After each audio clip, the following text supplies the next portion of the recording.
morning on The Blend, we have with us Dr. Jonathan Gold, who is the Associate Professor of Pediatrics and Human Development at MSU. Welcome to The Blend. Thank you very much. So you're an advocate for childhood vaccinations. Can you tell us why? Sure. Well, the most important thing for me, I'm a pediatrician. As a pediatrician is kids' health. And still, the vaccines remain one of the best ways to keep kids healthy and prevent disease.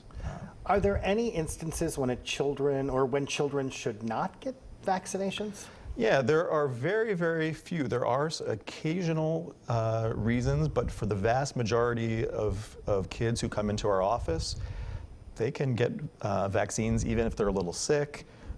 Kids surely can get, even if they have a low-grade fever or a little cold. Sometimes parents get scared away because they say, well, my kid is sick, I'm going to hold off on the vaccine. Vaccines are safe even in those settings, and they're effective in those settings too. So we've been hearing so much about people deciding not to get their children vaccinated. Should we be worried about that? Yeah, that's a great question.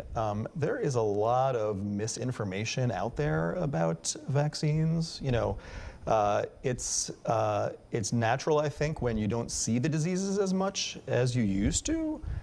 People say, well, why am I giving my kid all these shots? You know, why does my kid have to be pincushion? But now we're seeing the measles. And that's exactly correct. What happens is, as we see less families, less kids getting vaccinated, these diseases can recur. So measles is a great example. You know, we had over 1,100 cases of measles in this country this year, and it's happening not just in the US, but all over the world.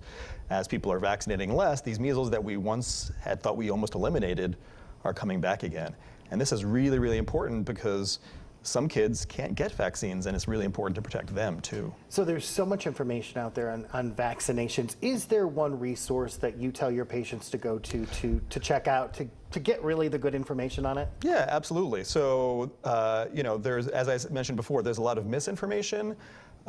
So, you know, a couple of good resources that I recommend for my patients are resources that are sort of vetted by scientists and looked at and make sure that's good. And one is the American Academy of Pediatrics.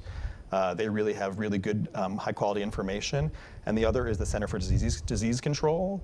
Both of those are great resources that we often recommend for our families. And again, they have specific information for parents, because then they answer a lot of common questions that parents have about vaccinations. Well, very good. Thank you so much for being with us today and helping us understand vaccinations a little bit more. And if you'd like more information, you can visit the healthteam.msu.edu, or you can give them a call at 353-320.